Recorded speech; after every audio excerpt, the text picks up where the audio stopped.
बरं 2019 मध्ये रोहित पवार खरंच आले होते का भाजपची उमेदवारी मागत? असं आहे, युवा नेता आहेत. आता पवार साहेबांसोबत जोरदार नेतृत्व ते करतायत. त्यामुळे त्यांना कशाला एक्सपोज करायचं, ते वेब सिरीज मध्ये बघू. खरं तर आता लोकसभा निवडणुका संपणार आहेतच आणि विधानसभा अगदी राऊंड द कॉर्नर आहे. आता एक टीका जी अमित शहा असो, मोदी असो आणि तुम्ही पण आहात करत आहेत ते हे आहे की समोरच्यांकडे साधा पंतप्रधान पदाचा चेहरा पण नाही. विधानसभेच्या निवडणुकीत तुमच्याकडे मुख्यमंत्री पदाचा चेहरा असणार आहे का? असं आहे की भारतीय जनता पक्षाने अनेक राज्यांच्या निवडणुका आता लढवल्या आणि एक स्ट्रॅटेजी आमची अशी राहिली आहे की आम्ही त्या राज्यांमध्ये मुख्यमंत्री पदाचा चेहरा प्रोजेक्ट केला नाही. पण हा काही नियमही नाही आहे. आणि महाराष्ट्रामध्ये आम्ही एकटे नाही आहोत.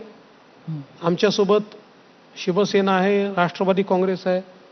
त्यामुळे मुख्यमंत्री पदाचा चेहरा कोणाला प्रोजेक्ट करायचं, तो करायचा की नाही करायचा, तो कसा करायचा, या सगळ्या गोष्टीचा निर्णय आमच्यापुरता आमचा पार्लमेंटरी बोर्ड घेईल.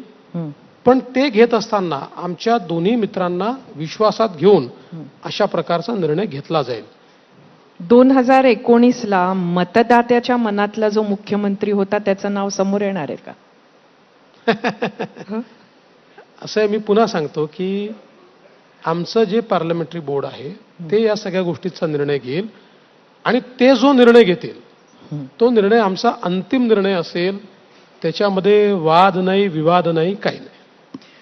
धन्यवाद देवेंद्रजी. खरं तर बरीच प्रश्न आहेत, पण पुढे कधीतरी असाच संवाद आपण साधूया. आता वेळ झाली इथेच थांबण्याची. थँक्यू. आभारी आहे. आणि आता एक मोठी बातमी आहे. राज्यातील शिक्षक पदवीधर निवडणुका पुढे ढकलण्यात आलेल्या आहे. केंद्रीय निवडणूक आयोगानं या संदर्भातली माहिती दिलेली आहे. शिक्षक संघटनांच्या मागणीनंतर केंद्रीय निवडणूक आयोगानं हा निर्णय घेतलाय. 2 शिक्षक